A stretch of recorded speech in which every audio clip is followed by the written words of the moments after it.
ติภิกขโวติปดันเตติเตภิกขุภควโตปัจจัตโตตุงภควายวาตัสสังวาคมติตุวจังสิตัง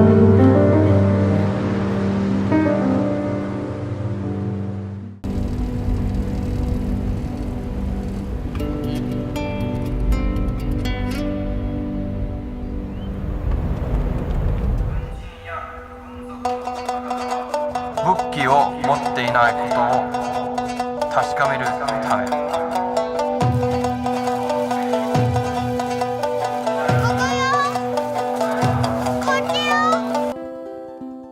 It is inevitable that Japan and America will be at war.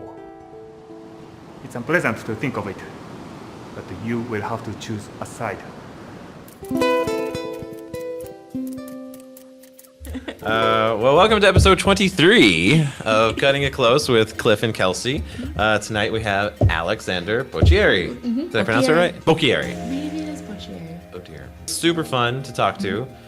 He's done a lot of films, Go for Broke, and then his most recent short film, The Pit. The Pit, Where We Were Born. Where We Were Born, excuse me. Yeah, and just super laid back, easygoing, really... Also wise beyond his years. Yes, too. indeed. Yeah, he's Yeah. just a wealth of knowledge. We really get into some advice towards the end, too, which I really enjoyed. Really well-rounded guy, and I think we talk about a variety of subjects, which was really cool, from Sri Lanka to Power Rangers. It was really fun. Yeah, I totally missed that. I wanted to get more into the spiritual aspects of that, yeah. but I guess we'll just have to have him on again. We'll have to have him back on. Yeah.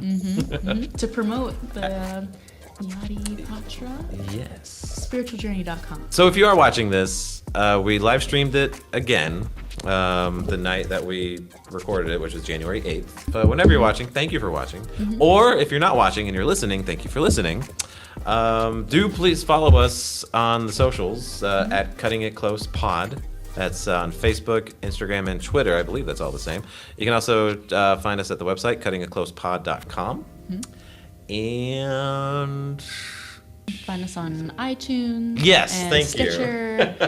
and Yes. pretty much anywhere podcasts are Yeah. found. Yeah, we're trying to get into Spotify also because they're doing podcasts as well.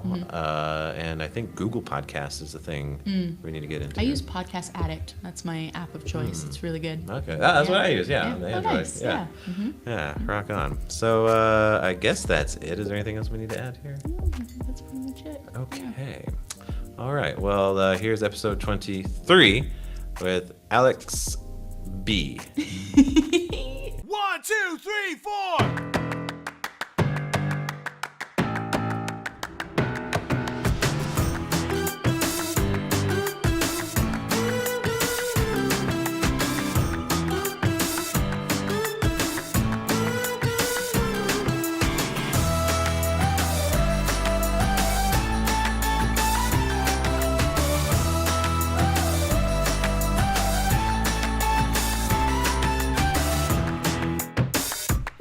Brian Regan.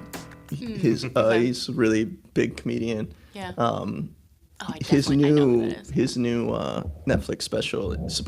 I just listened to him on Joe Rogan's podcast. And no kidding. Bill Burr's one of those comedian podcasts.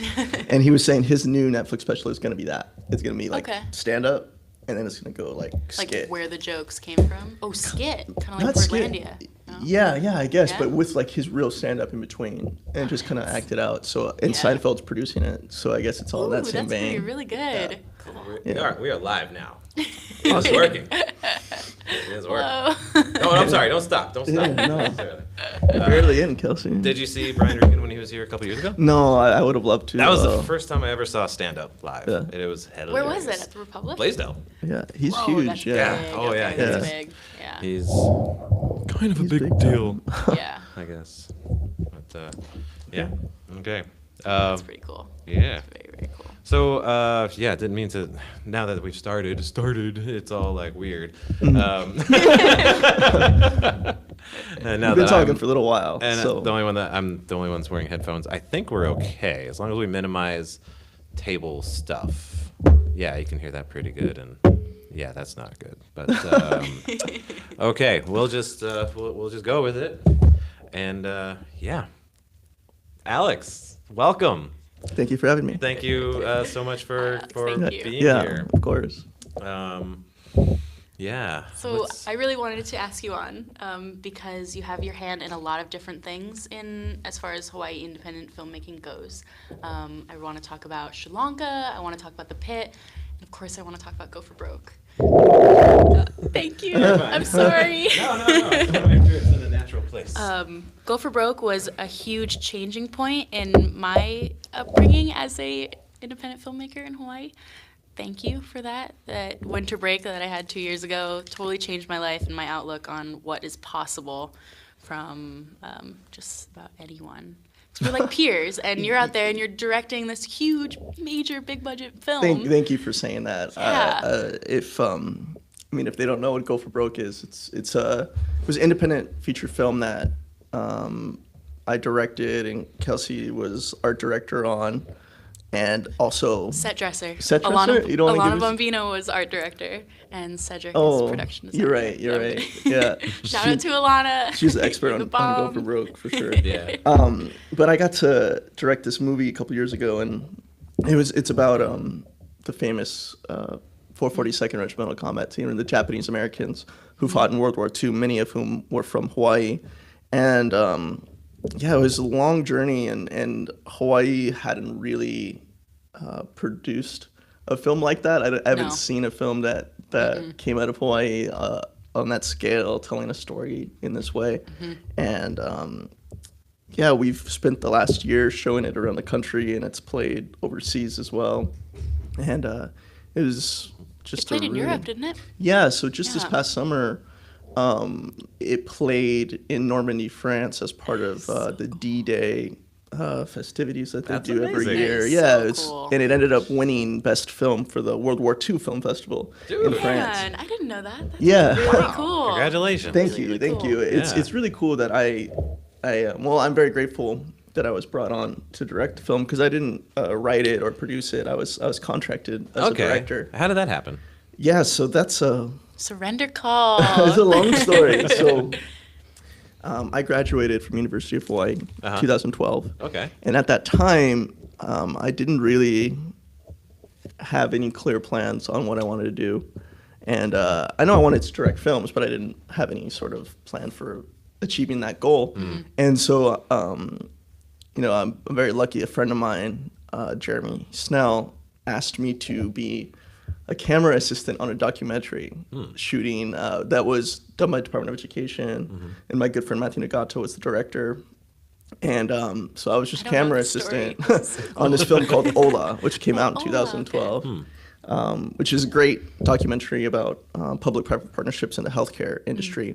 But on that film, I was just running around like with the boom mic and lights and trying to make this indie documentary. I met this producer, Stacey Hayashi, and she had written a comic book about the 442nd Regimental Combat Team, which is to kind of perpetuate that story and tell the story, because she always wanted to make a film, but she could never get the funding together. There's so many things that have to come together to make a film. And Not that a comic book is any easier, though. yeah, I can't believe she did that. Yeah, she really and it's great because it's beautiful. like manga style. Nice. So it's really tells the story with 442 beautifully, and it's very accessible for kids. And at the time, I really didn't know anything about the 442, but she showed me the proof of her comic book, and that me and her became friends through the process of making that documentary. And then she told me she was trying to raise money through a grant process, and she needed help making a proof of concept trailer. Okay. And at the time, again, I didn't have anything going for me in terms of making just films. the right place, right time. Yeah, it really was. And so Yeah. I made this proof of concept trailer, and then me and her started collaborating on a documentary that she wanted to do separate from the Ola documentary. It was called The Surrender Call, about a Japanese American World War II veteran who served in Okinawa. And so that was 2013, I think. And I made that documentary. And by the time me and her collaborated that much, And then she was able to secure some funding to make her dream project, which was this movie called Go for Broke. She's like, well, you know the story well. We work together well.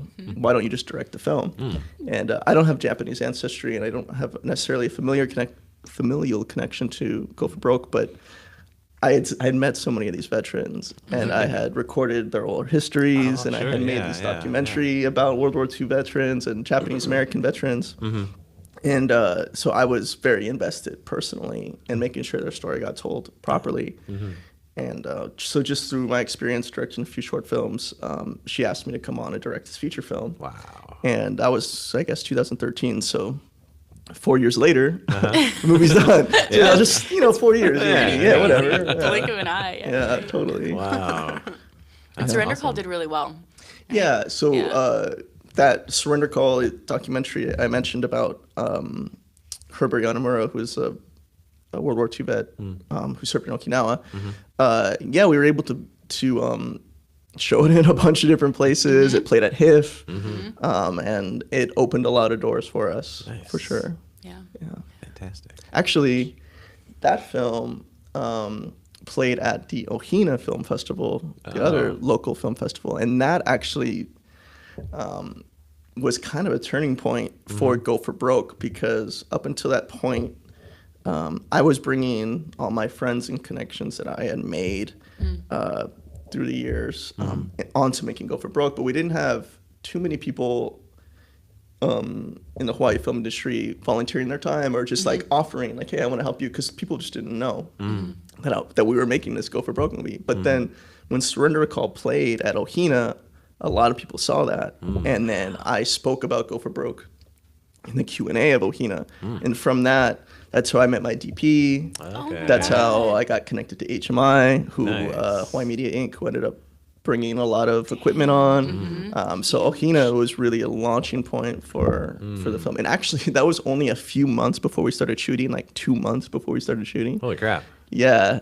So you didn't have your DP 2 months before so you started I did. Hold on. He became so he had it's a Jeremy long to story Anthony. to Anthony to Got you. Abe, and that's where we met Abraham. Jeremy and Anthony, who were the DPs for principal photography, were already on board, but I didn't know that I would need more. The project, like when you make an indie feature film, it's just you kind of take what you can get sometimes, and so you want to shoot. We wanted to shoot for 30 days, but doing 30 days consecutively with a very small budget wasn't feasible. So the process of making that film was spread out over a few months, which required different crew. And I mean, Kelsie came on to AD part of it, and I learned so much on that, man. Yeah, me too. So when you guys were plotting it out, then you knew that you were going to do pickups ahead of time? Yeah, definitely. You knew what scenes you would be doing? Not exactly what scenes. Yeah. But you knew you'd have 9 days for pickups at least. So it wasn't that specific, but when we, so Stacy, the producer, wrote the script, and it's very ambitious. We all agreed, like, this is very ambitious for the amount of money that we have. Yeah. And so I knew right off the bat, if we just took a couple scenes out of principal photography, it would just make everyone breathe a little easier. And allow us to schedule things more smoothly, and so a couple of the big set pieces where we actually the climax of Go for Broke involved 400 extras and shutting down King Street in front of Iolani Palace. It was a big production, and it's kind of ridiculous that you did that. Yeah, that we did that. Yeah, so we, like from day one of planning, already we were like, we should just take that sequence and say, we're gonna do this 2 months after we're done shooting. Like everyone can break, relax, and then let's just approach that huge set piece like it's its own movie, and. It just made the process easier. So we and then when we did that, since we were bringing people back for a weekend anyway, we had a rough edit done of the movie, so we were able to like do our pickups to fix. You know how it goes. Like you start cutting and you just you need some cutaways or Then something. you had a second round of pickups a couple months after that. So Yeah. was that kind of just in the edit? You It was in figured the out that you edit, needed yeah. That? Okay. Yeah, we again, with the film being as big as it was and having as many characters, the film has like 50 speaking parts in it, which is a lot for any size production, but one like this where there was so much going on. After we edited it all together, we wanted to kind of build up some of the characters who were minor characters. We wanted to make them major characters, just based on people's reactions and feedback. And luckily, because we knew we wanted to premiere at HIF, which is in November, we knew we would have time to do that. So what we submitted to HIF actually didn't have a couple of pickups, and then that summer we shot for 3 more days, and you weren't able to exchange the cut?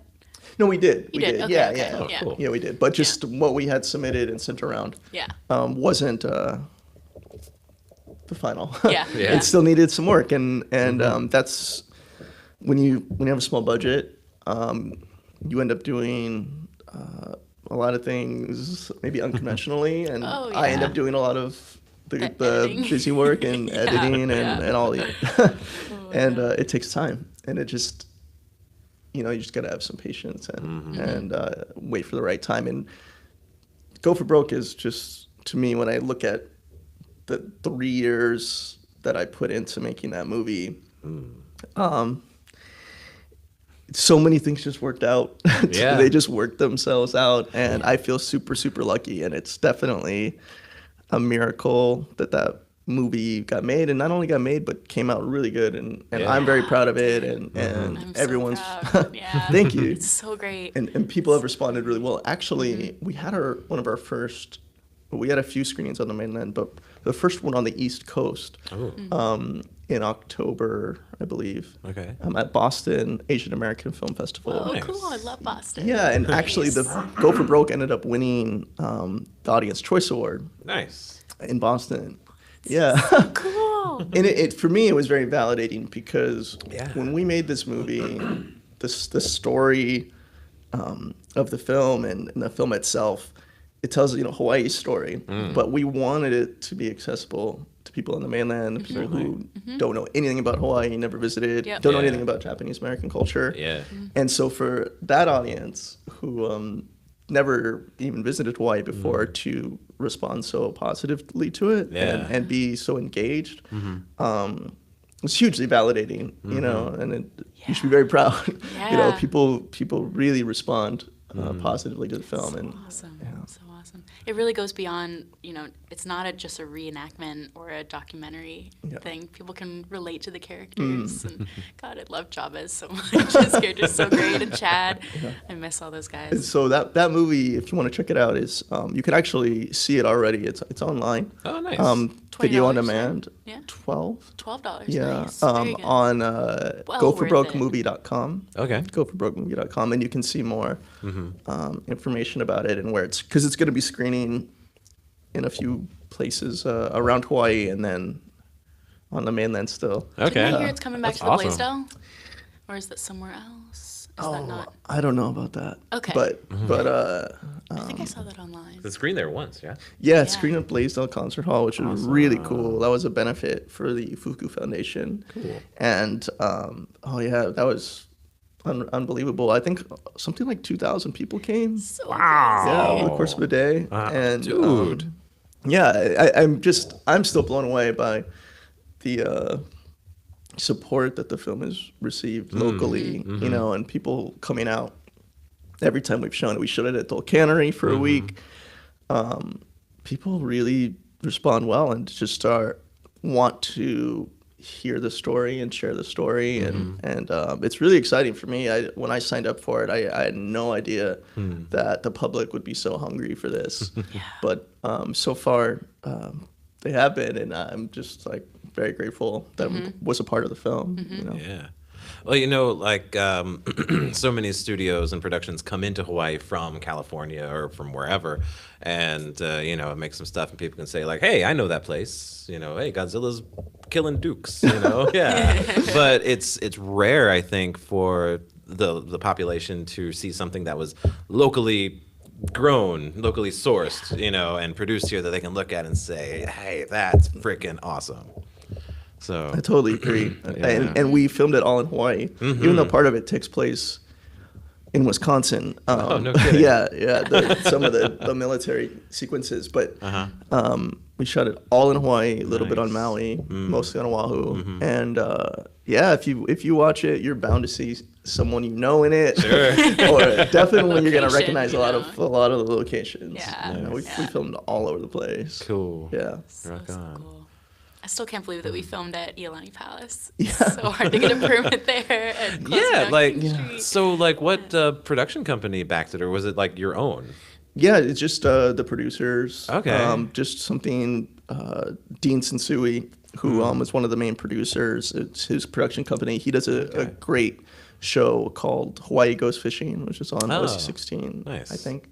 And he's awesome. He did so much. I mean, the thing, you know, about any production, like I had said before, you end up doing all these different jobs. And at every point in production, myself or one of the producers was doing several jobs. And Dean ended up having to do the bulk of the VFX work. So he's the producer with his production company and, you know, help writing checks and things. And then he's going home and animating airplanes in the sky, and you know, that's just the nature. He also was our head of construction. Yeah, he also He built like a guard shack. I remember going over to his house and painting this thing, and he has his saw out. Yeah, he had to nail build it. an internment camp. Him and our friend Sam Campos, they built this Sam, big, man.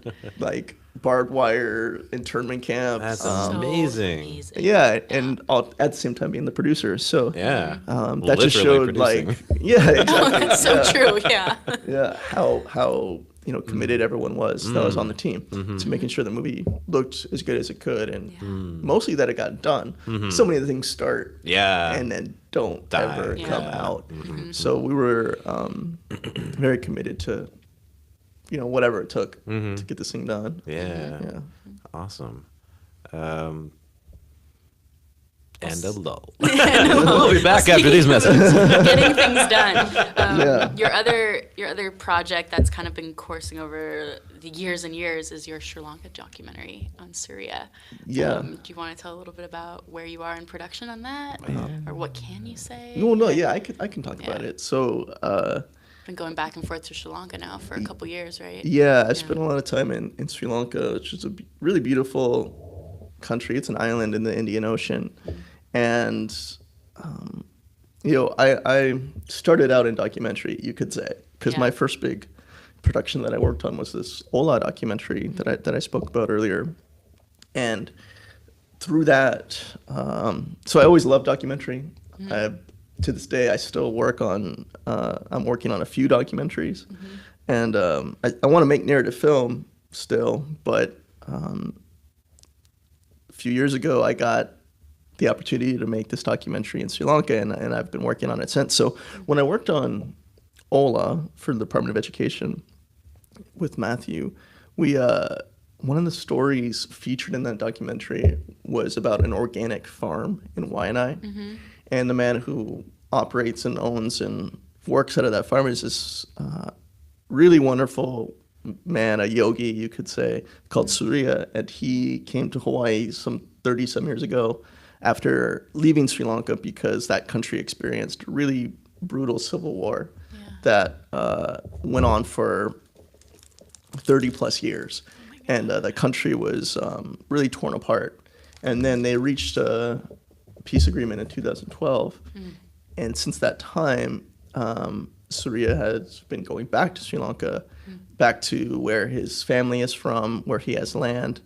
And he decided to start an organic farm there. And him and I became friends. Are there a lot of organic farms in Sri well, Lanka?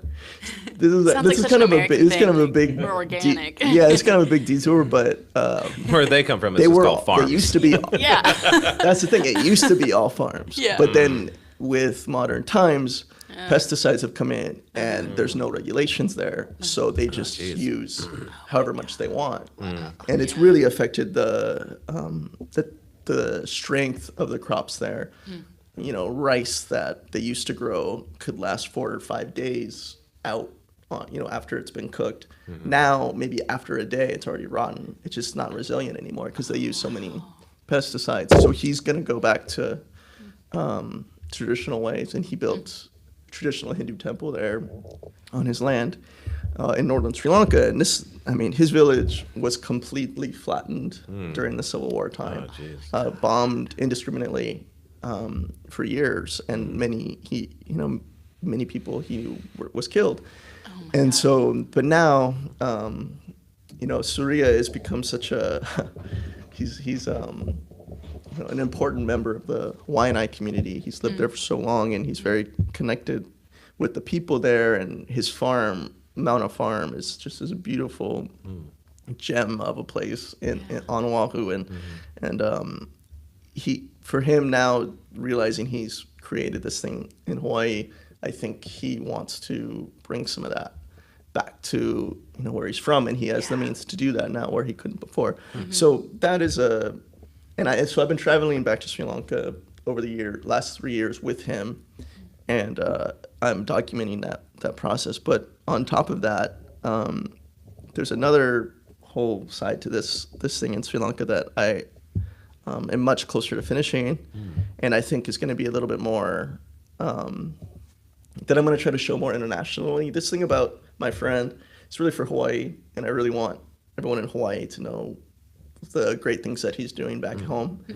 But there's another shorter documentary I'm working on in Sri Lanka. It's called Yatra, and you can actually watch a trailer for it already at sacredjourneyfilm.com. Okay. But the premise of that documentary is a pilgrimage. Yeah. Yes. So in Sri Lanka, the people in northern Sri Lanka are Hindu, and people in southern Sri Lanka are Buddhist. But once a year, Hindus from northern Sri Lanka make a pilgrimage to this very holy temple in southern Sri Lanka called Katragama. And for many pilgrims, they walk for 30 days, sometimes longer, from the northern tip of Sri Lanka all the way down to near the southern tip where this temple is. And the walking, pada meaning foot, and yatra meaning sacred journey. It's like by walking, they are bringing them, everyone's on the same level because everyone has to walk. And It's so beautiful. yeah, it's a meditation. It's a recommitment to their God, and it's a very old tradition that's gone on. They say for thousands of years. And back before Katragama was a temple, it was just a holy rock before. But now it's a huge temple there. Anyway, long story short, Surya knew about this growing up. He knew people that would make this journey, but he never did.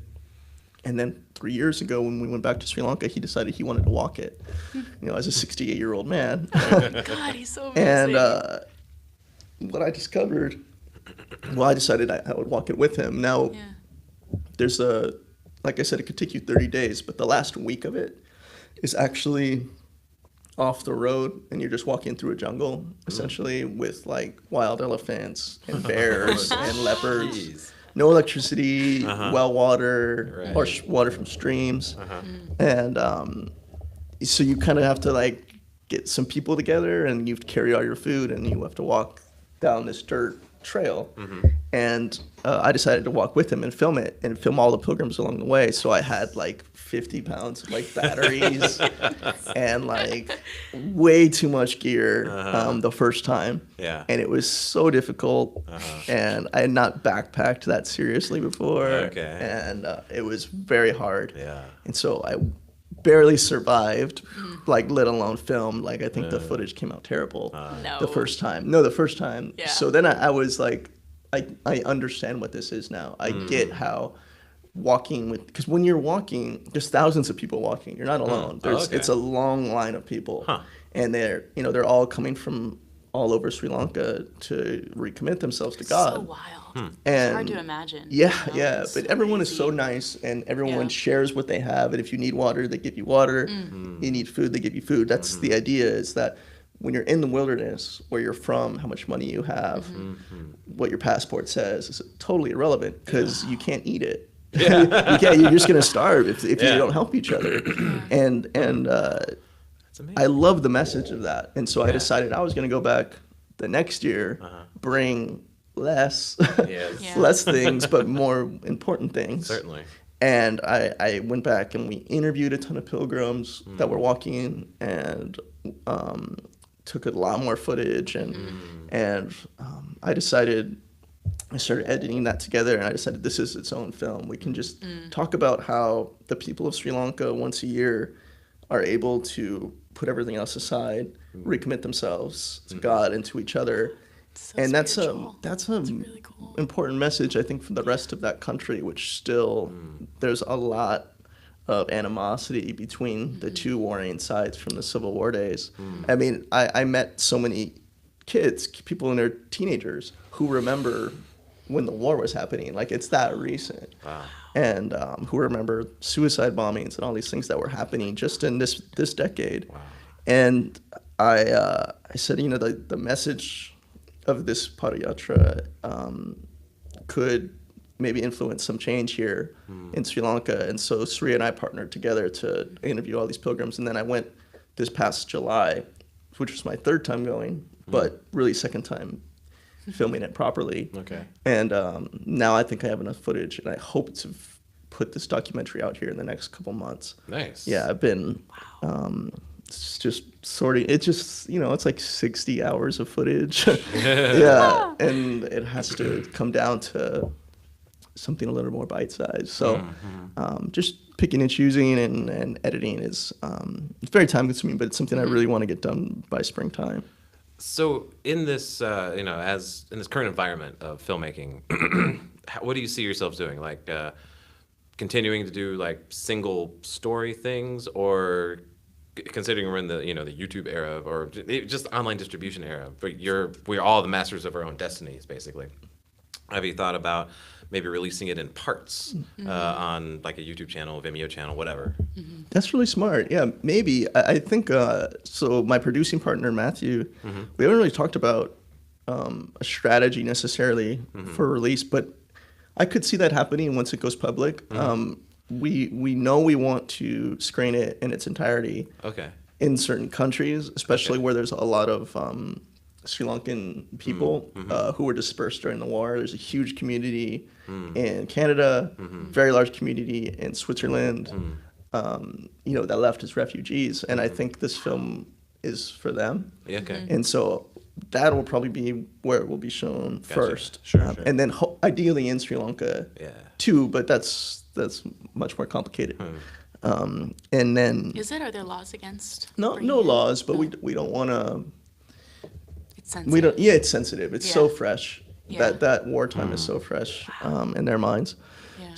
And they're constantly having political discourse about this, and so we don't want to rock the boat too much there right now, but it will. I think that's going to be coming. I hope so. Yeah. So that's the plan first, but then maybe by the time that's done, we'll put it online. That's actually really smart. Maybe break it up in sections and get it out there so more people can see it. It's something shorter. Yeah. More people will watch it. Oh, If it's yeah. 40 minutes. If it's 10 minutes, they'll watch the 10-minute thing. Sure. Yeah. No, it's smart. Thanks. So what's next for you? Oh, you just recently did a film, The Pit. Can you talk about that? You're very prodigious. Well, sometimes. Recently. Yeah, recently. So like I said, I've got a few documentaries that I'm working on beyond this Yatra one I've just talked about. Something for Department of Health still, and different things. But Lumos. Stuff with Lumos. Lumos Media. But I wanted to, in the wake of Go for Broke and making this thing that took 3 years to make, and having to have a lot of checks along the way. Like it's not just like I had a vision for Go for Broke and then made it. Yeah. It's not how it works at all. Sure. There's so many stages you go through, and it's very exhausting and frustrating at times, for sure. Yes. Where like you have vision and you can't do it for many reasons. So after that, I just I was very proud to Go for Broke, but I was almost feeling dissatisfied in that I didn't make something that I think totally represents my own taste, which is fine because that movie was not for me. You know what I mean? Like we had an audience, and we had the burden of truth on us with World War II veterans still being alive that we're making this about, and we were beholden to telling an authentic story for them. Certainly. And I'm totally okay with that. But to construct a narrative from beginning to end is just like something I longed for. And so after Go for Broke was done and we premiered and put it, said we're done with this, I started talking to the crew again.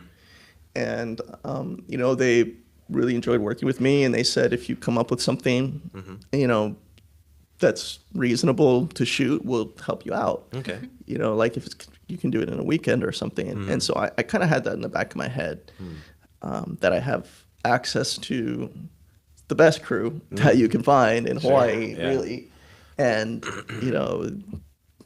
I needed to come up with an idea that was totally mine and I could just control from beginning to end. And so I just came up with a super simple short film. Okay.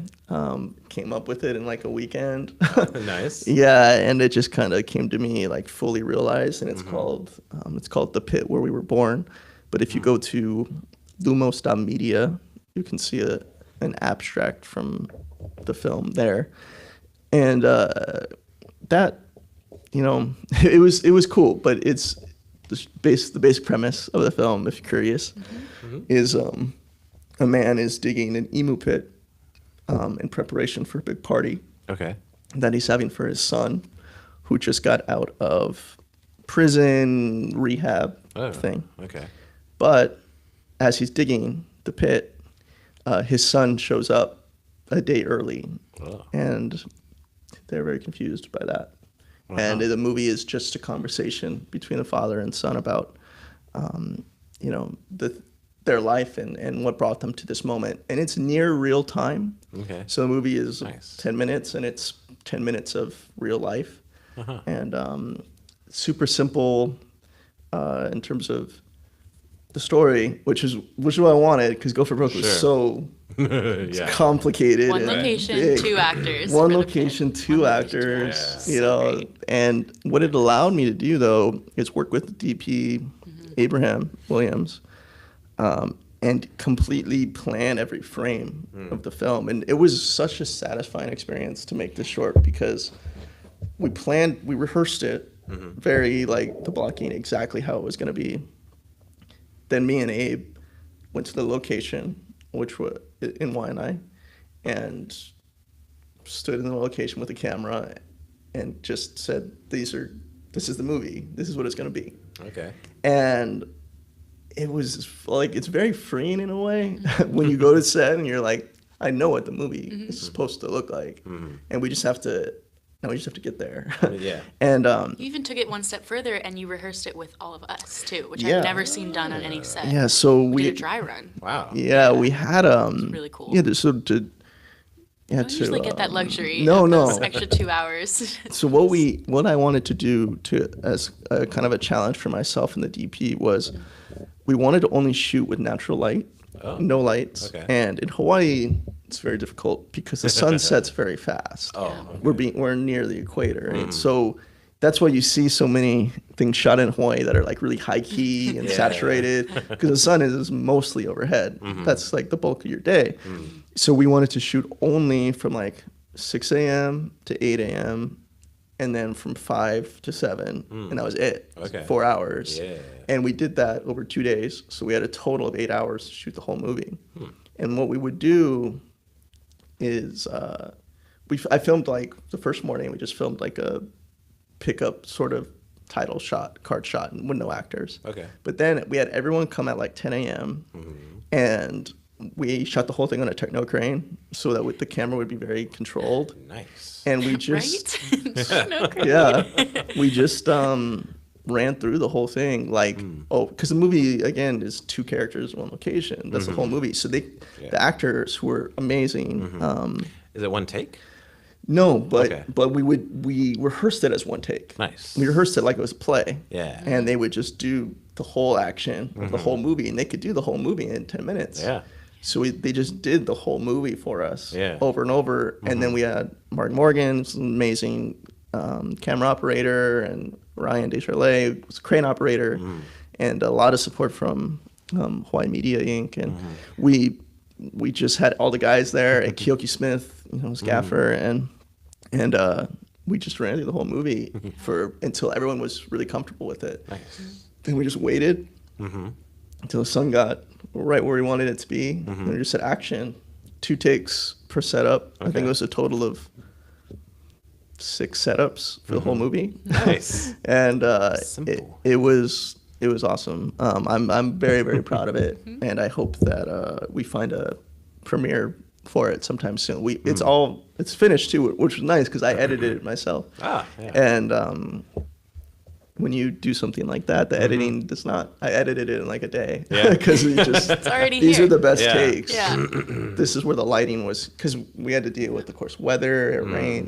Those things happen. That's what I was going to bring up. Yeah. You can rehearse everything to a T, and then Yeah. it just Then it decides to thunderstorms. rain. Something happened. In Waianae, It like where flooded on us. Wow. It was great. The whole pit was full of water. it was full of water. Yeah, it definitely threw a wrench in things. But because we were so prepared, and we had and the actors were so on it, they just jumped back into it, and Yeah. and I'm so happy with the performances. I think I think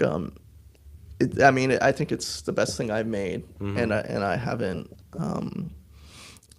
I just haven't seen a movie like this in Hawaii before. Just the way Abe shot it, and just the color and the location. I think it's got a really unique feel to it, and so hopefully that'll come out sooner than later. Oh, sorry. Sorry, you have a distinct taste, because I would say that it's very similar to No More Aloha, a film you did in ECM. Yeah, I think kind so. of about 2 similar characters, really local, lower income. Yeah. Yeah. I always I don't think there's any superior taste. People just have their own taste, and I like things that are really slice of life and grounded, and I like that the actors act like real people, and they don't always say like the movie line. They just might say something that's not that profound, but it means a lot to them in the moment. And so my last project when I was a film student, was called No More Aloha. And I think up until this point, of all the films I made, I think the film I was most proud of was a film I made in film school, because it's just the world and the characters and stuff. I just Seen No More met Aloha? them. Did you get a chance to see it? Oh, okay. Yeah, so that's online. That's Yeah. online. Yeah. A lot of my People should previous. look that up. No More Aloha is really good. Thank you. Yeah. Thank you for saying that. I'm very proud of that movie too. Even though it's, we shot that in 2009 on a Canon T2i. T2i. T2i. That was the top of the line, man, at the time. Here you are with your techno crane Yeah. and Airy Mini. Yeah, it's true. Ridiculous. Slight upgrade, but I think that Yes. movie I think No More Aloha still looks great, and I'm very proud of that little film too. So that's just the types of things I wanted to make, and I was glad that I had the opportunity to make that sort of film again. Yeah. This past year. Yeah. Cool. Yeah. You're able to make use of your connections. Yeah, Well, yeah, it's important. I think if you're, if you're making indie film, like, connections is kind of everything. Yeah. More important than money, even. And you don't want people to forget that you do this, so you can't go away for too long. You can't just sit around for too long. You have to keep Yeah. making Right. things, because people will. Yep. They have to move on with their own lives, and course. you lose that connection, and that's Yeah. a wasted opportunity. So the pit also was that for me. It was like I hadn't made a narrative film in some time, Yeah. so it was the right time to do that. Right on. First thing since Go for Broke, you said.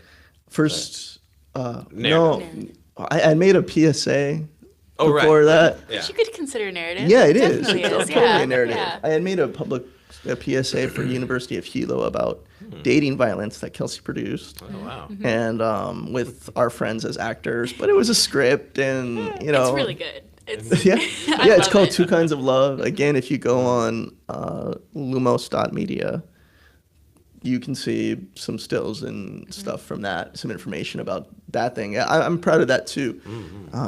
And the thing about directing is it's hard to practice directing. Yeah, sure. Really, the only way to get better at it is to do it. But it takes so much resources and time Yeah. to put yourself in a position to direct that you definitely can get rusty. And I remember I had made Go for Broke, and then like I guess that was the summer after we made Go for Broke. We were shooting this thing, and yeah, you get rusty, and if you want to sharpen your skills, you got to do these little projects now and then to maintain them. Sure. And it had been a while since I had directed something, so The Pit, luckily through rehearsing, I was able to kind of get back in that mode. The actors really challenged me to think about my story in a deeper way and to communicate it in a way that they could understand and perform. Yeah. You know, that's the main skill of a director, right? right. Is your communication. And you do lose it, and to improve on it, you have to actually do it. And so making these little films and maintaining your connections, Yeah. you know, it all comes together. I mean, all works together if you want to make indie film and direct indie film. Totally. I always enjoyed seeing you go up to the actors and kind of take them aside and like you talk in this really low voice and like to get on their level, and you guys kind of talk about what you're looking for. What do you enjoy most about directing? Is it the working with the actors? Is that personal connection? That's a big one. Yeah. That's a big one for sure. There's really nothing like it where, because even in rehearsing with actors, it's not until you get into that space with everyone standing around and the camera's there and the pressure of Yeah. the situation Gosh, it's is crazy. on them. Acting's the hardest job on set. I don't care what anyone else says. Like that, it is. To do it at a high level consistently all day, like Well, these because guys we'll were stand doing. around and wait for lighting to get set up for an hour or so. Yeah. Like, you better be ready when The it's second time that it to act. is, Yeah, and if you're make one not, mistake. everyone is gonna be mad at you. Yes, You know, and then at the end of the day, So your unfair. face is up there, and if the movie's not good, your face is on it, and there's so much pressure on them. Yeah. And to be the person that kind of guides them through that, and you're not just telling them where to stand, you're also like a psychologist in a way, and you have to help them work through all these Yeah. little things, and then at the same time not like you talk a certain way to your crew, you talk a certain way to your DP, you have to have a different voice for them, Yes. and not Yes. letting those things mix. It's a really fun challenge, but I've always been, in terms of like what I love about directing, is drawn to visual storytelling and really thinking about some strong imagery that is a reflection of the theme and how to show that visually. All my work that I've made, that's how I always start when I'm approaching, even if I didn't write it, like Go for Broke, which I didn't write. Like I just look for each scene, the visual representation of the theme, whether it's in that theme, whether it's in that scene specifically or the whole movie, and coming up with just cool images that make you feel a certain way, like, and just ruminating on those images and trying to bring them to life. Like that's so much fun, and Yeah. you get to, you know, help the production designer and costume designer and the actor and the DP and everybody kind of work towards that strong visual image that you have of whatever it is in that example scene. with The Pit. Well, yeah, so the first,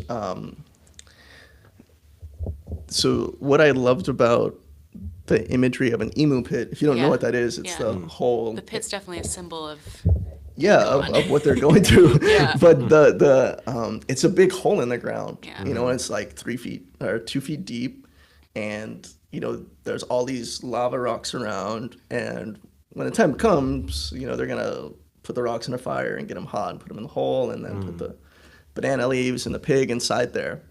But before that, you've just got all these rocks, all this wood, and this big hole, and that became the basically centerpiece for the main set piece for the film. Was like, you have these two characters who aren't on the same page, and there's an imbalance between them. One person knows more than the other one, and then physically you have one standing in a hole looking up at the other one standing above him and looking down at him.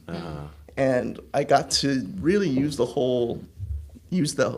pit, which is like about 8 feet around, and it's deep enough we had to put a log for the actor to step in and out of. Oh, okay. So it's this really striking image. And my favorite, I think, use of the pit in terms of like showing the theme of the movie was the father and son are walking arm in arm, or with his arm around the son, and they're walking towards the pit.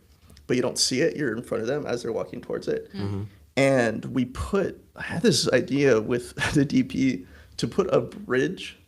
He was on a Steadicam to put a bridge over the pit. So when he's backing up the pit, and like as he walks across it, some grips pulled the bridge out so you don't see it. But basically, they're walking, and the dad is kind of suspicious of what the son is up to, but the son is pretending like they're all good. Yeah. And as he says that, the camera pulls across the hole, and now you just see like this expanse in front of them, and like just showing how there's this ominous like void in front of them that they're gonna need to overcome if they're ever gonna be on the same page. And then the father gets into the hole, and the son doesn't want to get in, and it's using the visual of the pit was so much fun. And as when you only get to make the decision if you're the director, and like that's, to me, that's like the number one most favorite thing, because some actors they really don't need help. Some actors they actually don't respond well if you try to say too much to them. Sometimes you just got to let them do their own thing and let them work it out their own way. So you're not always working. Like these two guys in the pit were awesome and so like malleable, but they had great ideas of their own, and they were a joy to work with. But I mean, with Go for Broke, it's 50 speaking parts. Yeah. So every day I was working with different types of actors, and some of them just didn't. They have their own ideas, and that's people great. Are different. Yeah, people are different, and so it's not always.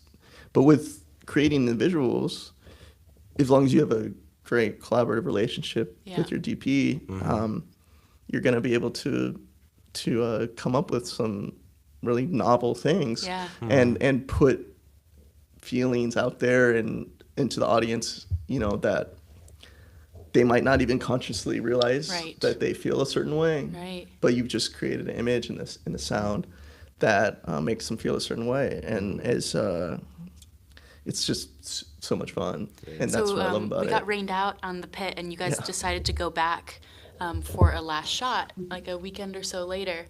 You want to talk about like why you needed that? I feel like we shot pretty much the movie on that first section before it started raining, but then you needed that. I think, well, overhead? you when you do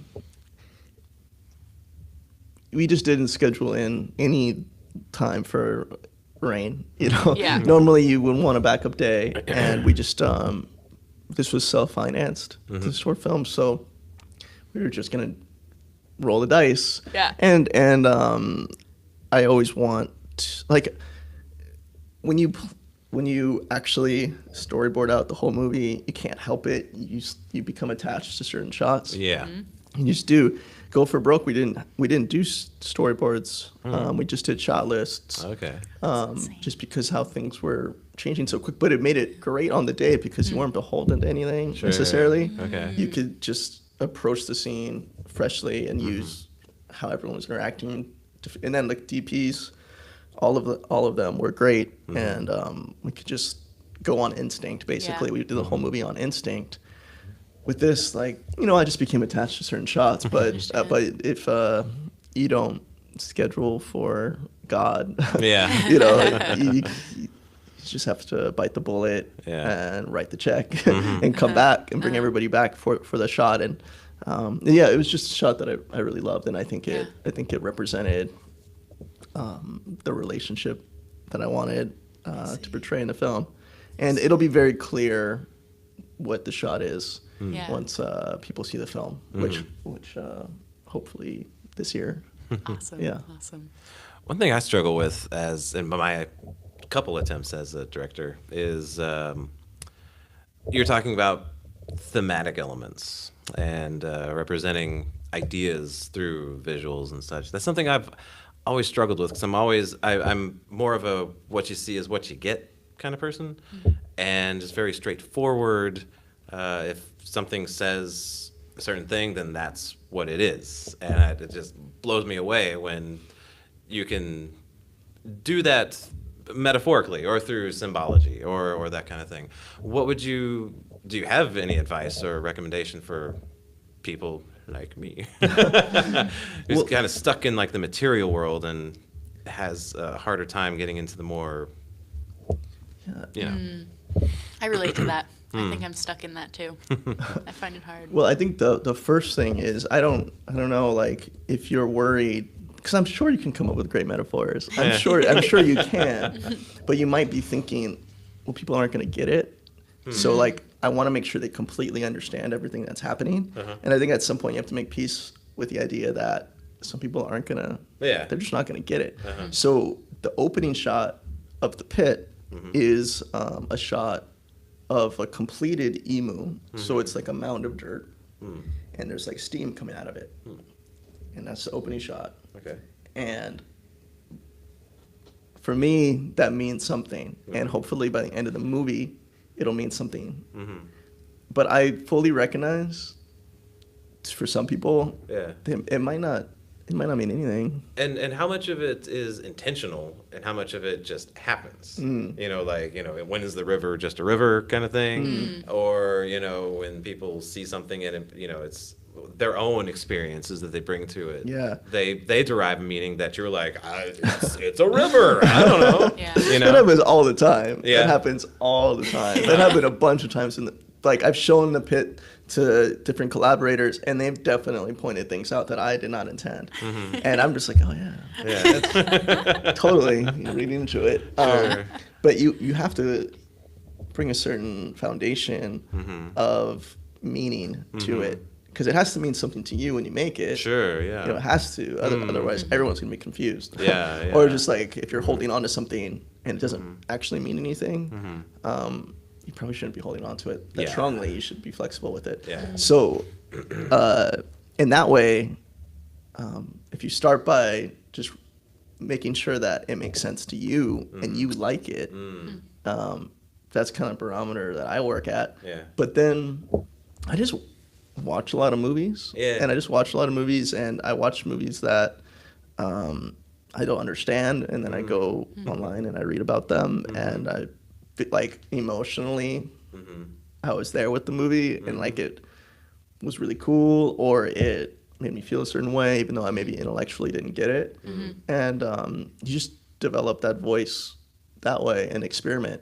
I know, like, some movies people say are pretentious, some of these films that you might be thinking of, and to me something's pretentious when the director or filmmaker takes a risk, but then no one gets it.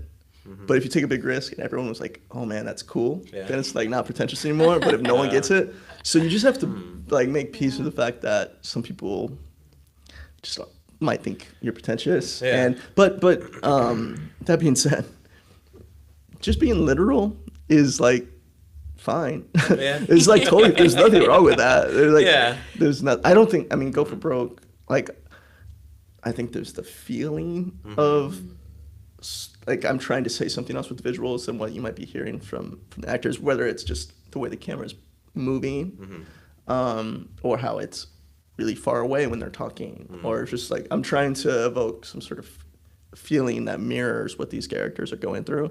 But if you don't connect with that Yeah. and you just hear the words, it makes total sense. Yeah.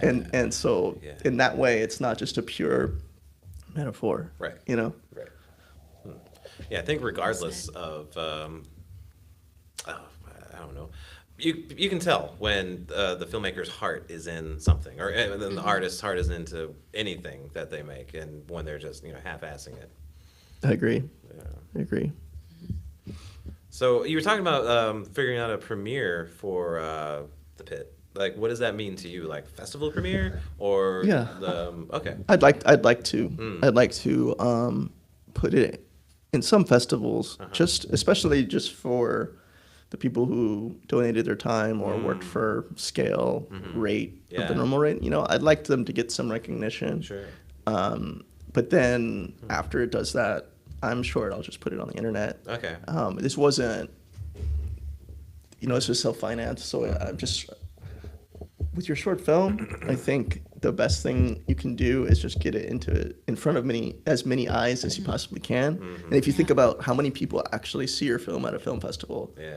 a couple hundred, Yeah. maybe. If your screening's sold out, Yeah. maybe a couple hundred, and that's it. And so you do 4 or 5 of those, that's not that many people. Whereas if you put it on YouTube or Vimeo, thousands of people could see it Yeah. pretty instantly. And they might be able to help you in ways that you don't quite understand yet. And festivals, you get to meet some really cool people, and the whole experience of it is great. Yeah. But to me, that's not the end game with the short. Okay. Ideally, it can be a calling card. A little bit of just showing what you can do, and that's why. I'm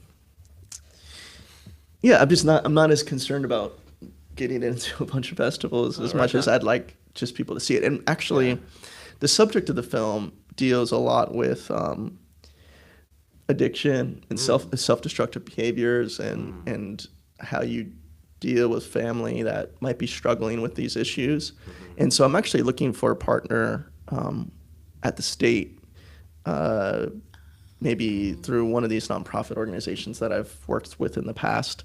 Like when I did the PSA for Hilo about dating violence, like I think that this piece would fit well with some of their messages. Yeah. So I'm actually actively looking for a partner there, Oh, and I wow. might give them the movie.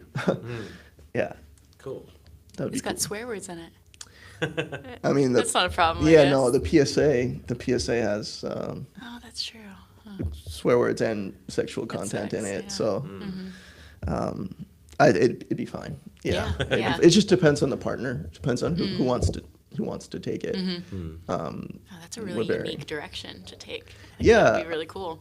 I mean, and that's primarily actually how I make my living. Oh. Is working through various state agencies doing freelance video. That's how I make most of my money. Nice.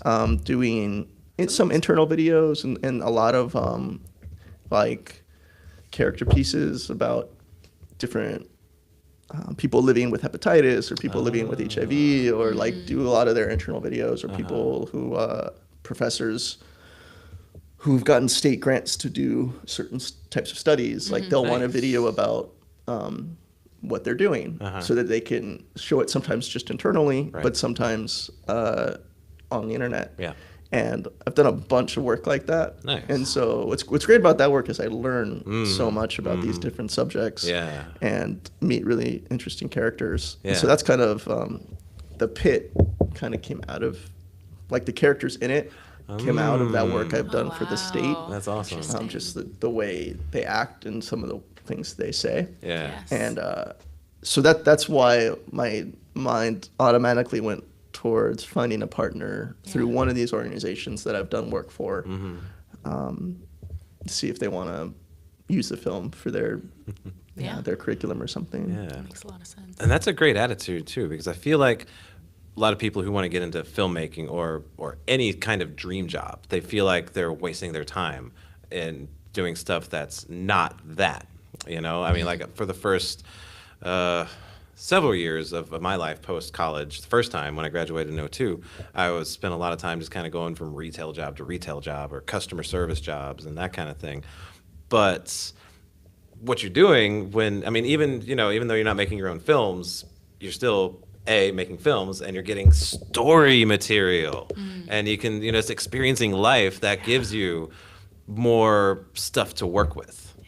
It's so true. You have to live to tell stories, and it doesn't necessarily mean you can't work a 9-to-5 job and also do this, because if you're open to people, you'll experience these different things. I mean, up until I started, right before we got into production on Go for Broke, I was a security guard, and that's how I was like. And I was also doing these videos internally, but not enough of them to pay the bills. Sure. So I was supplementing it with, like, that's the kind of thing you have to do to make it. And I feel like if you want to do film, you're gonna just do it, even if you're not getting paid to do it. You'll just end up falling back into it and doing it, and that was the case for me over and over again. Nice. Even though I'd have to, to pay rent, I would be working, at night as a security guard, and then in day going to Department of Health and filming a video about hepatitis awareness. Like, you do those things in between. And I've learned a lot of technical skills from doing that, and I'm able to shoot my own stuff and edit my own stuff and do sound design and color if I have to. I can do all that myself because I've continued to take on these smaller jobs. And now for my documentaries, I've got the technical skill that I can do it all myself if I have to. Sure. Of course, it's nice to bring in other people to help you, but I'm capable of it. Yeah, Cool. makes a big difference. Yeah. What's it like having someone else edit your stuff? It's brutal. It's terrible. That's a good question. It's terrible. So the first time that happened to me was Go for Broke. Up until that point, I always edited my own films. Okay. And then since then, I've edited all my own films. But it just was not possible to direct and edit it. Sure, yeah. And then also, the production had its own people already. I didn't actually have, like, the producer, Stacy and Dean, and everyone, and Ann Misawa, who was also a producer. Like, they all had a lot of confidence in me, and my word meant a lot. But at the end of the day, they could do what they wanted with it. Right. And so it's it's hard because you have, like I was saying earlier, you as a director, you love coming up with these images. Like I love coming up with these really, like, it's just images that I thought evoked certain emotions, and then they just disregard them or use them in a way that you didn't want. But the editor coming in, who wasn't there on set, and he did not have any sort of emotional connection to the screenplay. Yeah. So he was able to reshape the film and make it better. I do believe he made the film better through his process. Yeah. But I think I was more stressed in post than I was making the film for that reason. Yeah. Because on set it's different, and then in the edit they have their ideas, and you just gotta kind of. Are there any moments where it's like, God damn it, he's right? It is better. there were. Yeah, there were a couple where I begrudgingly had to admit, like, he made the right choice. And especially when people saw it. And I'd see the reactions, I'd be like, okay, maybe I guess he was onto something. But there's also moments where I know that if I had done it my way, it's not that it would have been better, but I just feel like things would have been cleaner or moved quicker, too. And then you just have to ride that line. I guess. That being said, I don't know that I would use an outside editor again. Just because and also because I have the skills to do it. Of course. And I've done it a lot. It's hard not to just jump in there and get on the keyboard and start tweaking with it because it's just like second nature. Having edited so much documentary, especially where I'm used to working with a lot of footage and trying to shape a narrative that way. It's hard. It was hard to take a step back, for sure. Yeah. But would you still, have someone else get their eyes on it too? Oh yeah, of course. With the pit, we had a lot of screenings with the crew and the producer. Nice. Just to like really make sure what we set out to do was there. Yeah. That's the main thing, because everyone signed up believing in a certain vision, and then of course, if they invest their time and money into it, and the final product is not the vision, then they feel ripped off. Yeah. So I'm so deep into the movie, having storyboarded it, and then I did my own production design. I did the wardrobe, did everything for it. When I put it up on the screen for the first time for the DP and the producer, and we watched it together. They responded really well. It was awesome. It was such a great feeling. But there were just little things with the transitions between cuts or when to cut that I just was blind to. Sure. Because it wasn't how I thought of it. And so in that way it was very useful. But it felt good to be the guy on the keys. Yeah. Like, because one frame can make a huge difference. That's crazy. And if someone else is doing it and you say cut that a little bit shorter, and they do 12 frames, but you wanted 14 frames, like, you'll notice that later. Yeah. You totally will. People who haven't edited much. That's actually my number one piece of advice I tell anyone who asks me about like wanting to get into film. Learn to edit. Yeah. Like, if you can edit your own stuff early on, you will learn more from that experience than any book, any class, anything. Because when you shoot, you think you got it. You think you got the moment. You think you captured your vision. And then you look at your footage and you're just like, I'm an idiot. Like, I did not get it at all. Yeah. And the next time you go out to film, you have that in your head. And you're able to shoot like an editor if you know how to edit. Yeah. And for any type of filmmaking, if you can shoot like an editor, you'll make your life so much easier.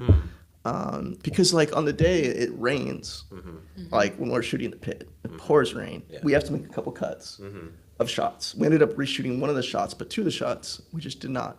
And Abe, the DP, is just like, did we get enough? And I'm able to, because I know how footage cuts together, I can say, we can take this line from that take and this line from that take, and it'll bridge it. We don't need to get the shot. I love that. But some people, one of the biggest mistakes I see is people who will shoot the entire take in every setup because they think in their mind, I want to be able to cut at any point in the conversation to these different points. Right. If you think like an editor, you don't have to shoot the whole scene in every setup.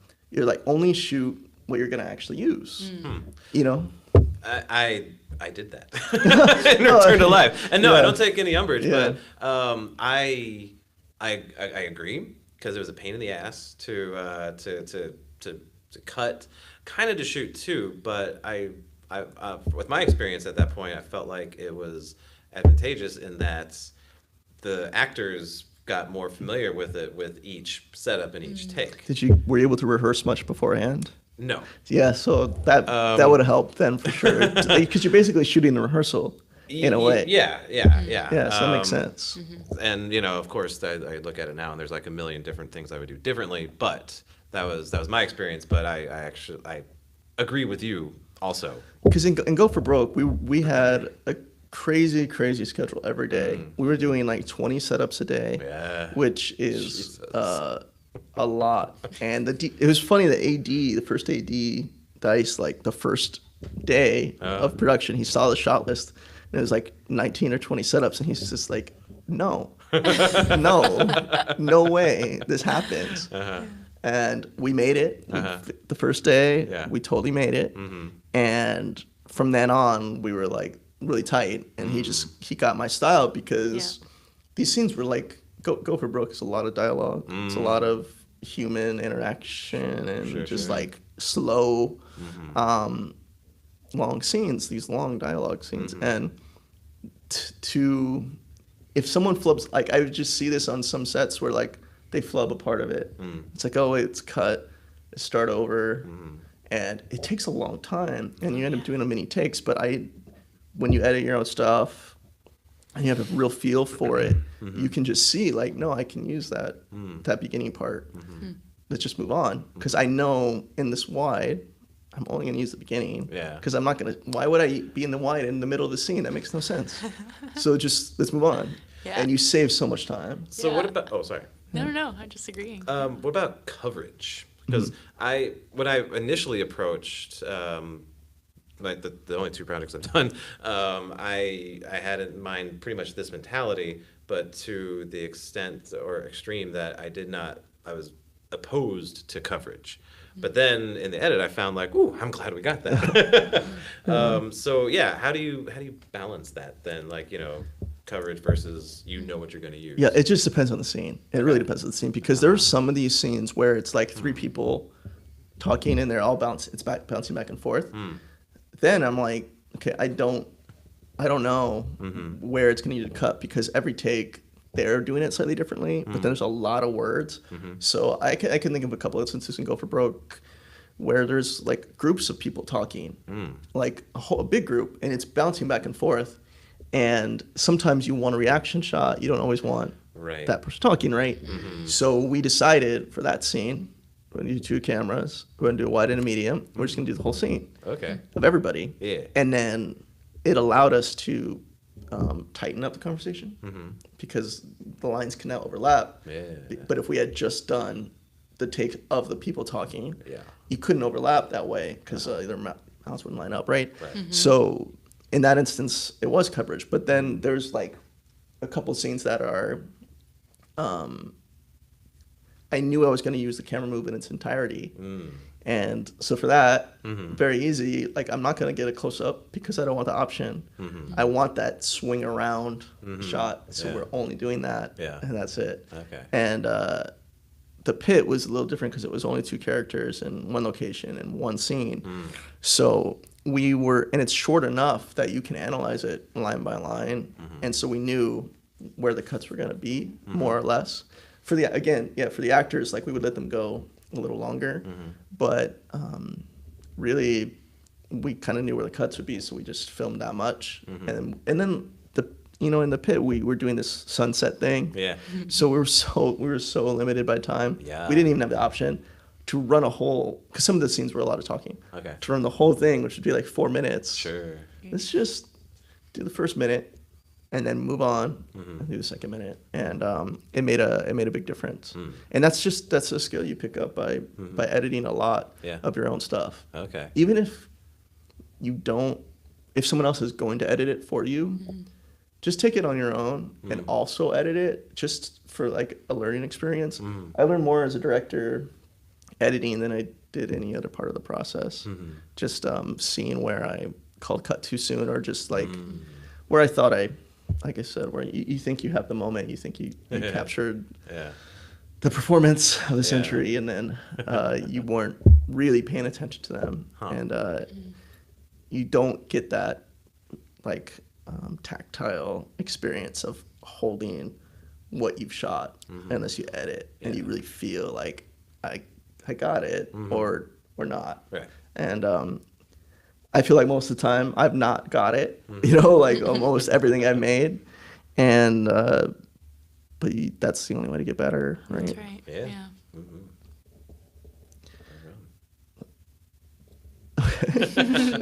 Thank you, Alex. Thank you for giving us your spiels. Sure. Yeah. That's some really great advice there. I've been editing a little bit more myself here at MVMP, and I didn't think I would be doing that as when I got hired. Editing video. Yeah, totally. Wow. They just need me to fill in some gaps, real small stuff, but that wasn't something that I did at ACM at all. Not something that I enjoyed or took on, or I never even thought that I don't know. But as you do it, you do little by little, you learn more shortcuts and you learn what works, and then they give me feedback on the videos, and I don't know. I'm enjoying it a little more, and I see what you're saying too. It really because when you get, and it's a total technical skill, and I don't buy when some directors say they don't understand technical things, so they don't want to touch it. Like I don't buy that at all. You can totally learn it. Oh yeah. Anybody can, and once you do learn it, and you don't have to think about the commands anymore. It's such a liberating feeling because you have an idea like, oh, I bet this would look cool. Matt, like here, if the transition was here, and then your mind just does it, and you're not really conscious of it, and then you could just get to watch it instantly. And the faster you can work, the more you can experiment. If it takes you a long time to put a sequence together, you're like liable just to be like, okay, that's good. But if you can do it like in a second, you're more likely to like, let's experiment, let's try a few different sequences. If you can do it right away, and that's the most, it's like the most valuable skill. I think. And sometimes you're not going to end up being the editor, but by analyzing your footage frame by frame like that, you'll figure out what your taste is and what you value really quickly. Really quickly. And it transfers to other jobs on set just because you understand framing and everything a little bit better. And like what really plays. You know, even if you're doing art or production design, if you can production design and edit, to me that's like the winning combination because knowing how things appear and what stands out and what, like all these things just it goes together. It totally does. We're at hour and a half. Nice. Cool. Not saying we have to cut, but just for reference, if need to bug out or anything. What time is it? 7:30. Yeah. It seems like a nice, natural way to end, though. I really like ending on that sentiment of learning to edit. That's it's just such a.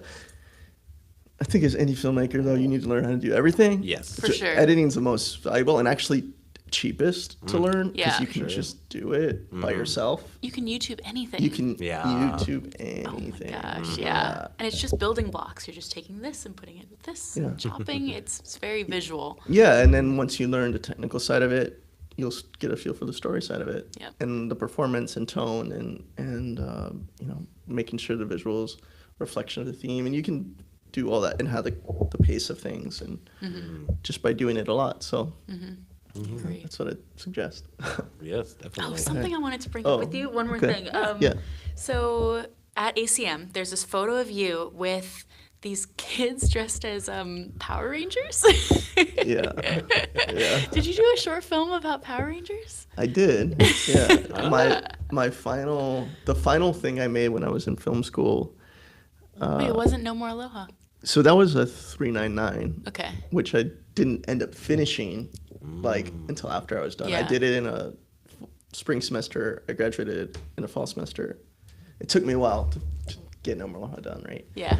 But I was in a class called 410, and I was chosen as the director against my will.